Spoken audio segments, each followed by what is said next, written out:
Hi guys, आज हम बात करने वाले हैं मिस्टेक बुक के बारे में। जैसा कि आपने थंबनेल में देख ही लिया होगा। सबसे इंपॉर्टेंट चीज़ कि क्या फिजिक्स केमिस्ट्री और बायो के लिए सेम तरह की मिस्टेक बुक काम आ सकती है, तो हाँ, इसका आंसर है नहीं, बिल्कुल ऐसा नहीं है। अलग अलग तरह की मिस्टेक बुक बनानी होती है। तो firstly my name is Rashmi and I am first year BDS student at RUH dental college Jaipur. And सबसे इंपॉर्टेंट पार्ट इज कि आज हम बात करने वाले कि बायो की किस तरह की मिस्टेक बुक होनी चाहिए। तो एक्चुअली अगर मैं बात करूँ तो इस तरह की डायरी जो है मैंने अपने लिए बनाई थी। एंड सबसे इंपॉर्टेंट पार्ट इज कि जो बायो में ओनली जो पेपर के क्वेश्चंस गलत होते हैं उनको मेंशन करना ही इंपॉर्टेंट नहीं होता। उसमें एक अलग प्रोसेस काम आता है, जिसमें अगर हम बात करते हैं जो लाइंस होती हैं NCERT की, उसमें कुछ ऐसी लाइंस होती हैं जो हम बार बार भूल जाते हैं, ऐसे कुछ एग्जाम्पल्स होते हैं जो हम बार बार भूल जाते हैं, तो उन्हें किसी पर्टिकुलर जगह पर लिख लेना काफ़ी इंपॉर्टेंट होता है। तो इस वजह से मैंने जो अपनी बायो की मिस्टेक बुक है इस तरह से बनाई थी, जैसा कि आपको स्क्रीन पर दिख रही होगी। एक अलग तरह की मिस्टेक बुक मैंने और बनाई थी। ये तो एक डायरी होगी जिसमें बहुत सारे जो क्वेश्चंस थे, बहुत सारे क्वेश्चंस से ज़्यादा इंपॉर्टेंट इसमें NCERT की लाइन्स थी। एक मिस्टेक बुक मैंने बनाई जब जो बायो के जो क्वेश्चंस गलत होते थे, तो उसमें मैं ये चेक करती थी कि एक्चुअली NCERT से कौन सा क्वेश्चन मेरे से गलत हुआ और जो NCERT से नहीं था उसको बस मैं एक बार देख लूँ, बट जो NCERT से है उसको फिर ज़्यादा फोकस करना मुझे इंपॉर्टेंट लगता था। तो अगर कोई टॉपिक मुझे लगता था कि हाँ ये थोड़ा सा वीक है, तो मैं उसको एक बार NCERT से ही रीड कर लेती थी। दैन फिर उसके बाद फिर उसकी जो वीकनेस है वो खत्म हो जाती थी। बट ऐसा नहीं है, जीरो नहीं होता। कई बार ऐसे होते हैं, कुछ टॉपिक ऐसे होते हैं जो आप बार बार रिवाइज करते हैं, रिकॉल करते हैं, बट उसके बाद भी वो फिर याद नहीं होते। बट एट दी एंड अगर आप बार बार रिकॉल करेंगे, रिवाइज करेंगे, तो एग्जाम के दिन आपको जो है मेन इंपॉर्टेंट पार्ट है वो याद आ ही जाएगा। अब बात करते हैं फिजिक्स की। तो फिजिक्स के लिए एक्चुअली फॉर्मुला शीट तो मैंने बनाई थी, बट उससे मिस्टेक बुक इस तरह की थी मेरी कि जैसे 50 क्वेश्चन होते थे, तो सब लोग तो जनरली ये करते हैं कि जो गलत क्वेश्चन होते हैं उन्हीं को मेंशन करते हैं। तो मैं 50 क्वेश्चन को ही पूरे को एक साथ लिख लेती थी।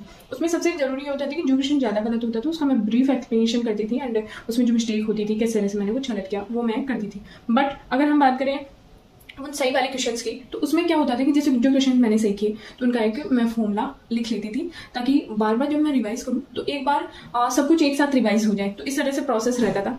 एंड अगर हम बात करें केमिस्ट्री की, तो केमिस्ट्री में 3 तरह के प्रोसेसेस अप्लाई होते हैं, जिसमें फिजिकल केमिस्ट्री के लिए बिल्कुल फिजिक्स जैसा ही अप्लाई होता है। फिजिक्स में जो हम करते हैं, जो मैंने किया कि एक्चुअली जो फॉर्मूलाज हैं जो मैं मैंशन कर ही लेती थी।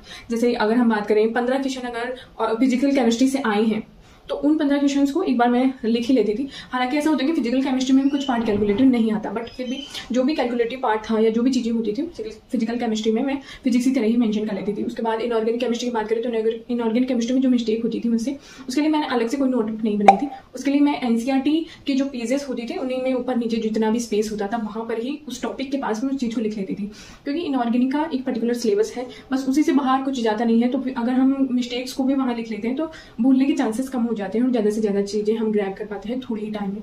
एंड ऑर्गेनिक केमिस्ट्री की बात करें तो उसमें कुछ रिएक्शंस होती थी। जैसे रिएक्शन की मैं एक शीट बना लेती थी और उस शीट के अंदर मैं बहुत सारी रिएक्शन लिख लेती थी, और जो भी ऑर्गेनिक में जो चीज़ें गलत होती थी उसमें जैसे मैं कोशिश करती थी कि NCERT में ही उसको लिख लूँ, क्योंकि एक्चुअली क्या है कि हम जैसे भी जो कोचिंग के नोट्स होते हैं उनमें बहुत सारे स्टफ होता है ऑर्गेनिक केमिस्ट्री को लेकर, बट जैसे जैसे एग्जाम पास में आने लगता है ना, तो जो हमको ना थोड़ा छोटा करना होता है चीज़ों को। तो उसके लिए क्या करना होता है कि NCERT में ही चीज़ों को मेंशन कर लेना होता है, क्योंकि ऑर्गेनिक केमिस्ट्री में भी एक्चुअली जो कोचिंग्स होती हैं वो भी बहुत सारा कुछ लिखवाती हैं, बट जैसे जैसे हम NCERT पर फोकस करने लगते हैं, हम पेपर में जो मार्क्स हैं वो भी इंक्रीज होते हैं, क्योंकि एक्चुअली पेपर आना उसी में से ही है। चाहे तो आप बात करें NTA जो बनाएगा या फिर बाद में जो भी कोचिंग है होती हैं, वो लास्ट में जो पेपर्स देती हैं वो NCERT बेस्ड होते हैं जनरली।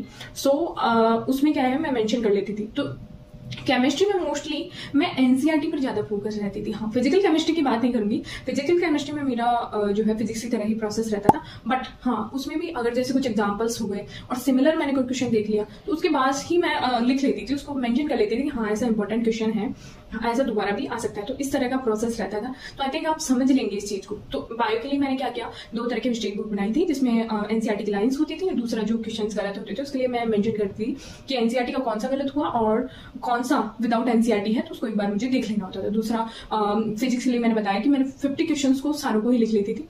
और अगर मैं बात करूँ केमिस्ट्री की, तो केमिस्ट्री में फिर फिजिकल केमिस्ट्री में तो फिजिक्स की तरह का प्रोसेस एंड ऑर्गेनिक केमिस्ट्री में NCERT। And most important part is कि इसको रिवाइज करना जरूरी होता है। आप पूरे दिन में एक बार इन सब चीजों को देख लेना जरूरी होता है। अब आप सोच रहे होंगे कि एनसीईआरटी जो इनऑर्गेनिक केमिस्ट्री में मैंने मेंशन किया था, एक्चुअली उसको कैसे रिवाइज करें? तो एक्चुअली उसको थोड़ा गैप दे के कर सकते हैं, जैसे कि जब भी हम उस चैप्टर को रिवाइज करेंगे तो उसके साथ वो मिस्टेक जो है रिव्यू हो जाएंगी। बट जो भी आपका जल्दी से जल्दी कर सकते हैं वो कर लीजिए, जैसे बायो का हो गया, फिजिक्स का हो गया, या फिजिकल केमिस्ट्री का हो गया, या ऑर्गेनिक केमिस्ट्री की जो रिएक्शंस हो गई, उनको दिन में जितना भी एक बार आपको 15-20 मिनट का टाइम मिलता है अपने जो फुल ऑन जो टॉपिक्स होते हैं उनके अलावा, तो उनमें उस टाइम को यूटिलाइज कीजिए, है ना। इन सब चीजों को देखते रहिए ताकि जो है एग्जाम में आपको जल्दी से क्लिक हो जाए। एंड सबसे इंपॉर्टेंट पार्ट है, कभी भी ऐसा नहीं होता कि एग्जाम से पिछले दिन आपने जो चीजें रिवाइज की वो सारी की सारी पेपर में आ जाए। आपने एक साल पहले भी अगर कोई चीज पढ़ी हुई होती है तो वो भी कई बार पेपर में आ जाती है। तो ये तभी हो पाता है अच्छी तरीके से जब हम इन चीजों को बार बार रिवाइज करते रहते हैं। तो वो ये क्या है कि बहुत ज्यादा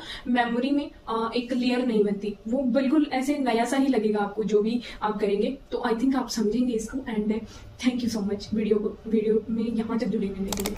thank you so much. Channel को सब्सक्राइब कीजिए, वीडियो को लाइक कीजिए, और बिल्कुल आपकी कोई राय है तो आप कमेंट सेक्शन में डाला कीजिए। Thank you so much.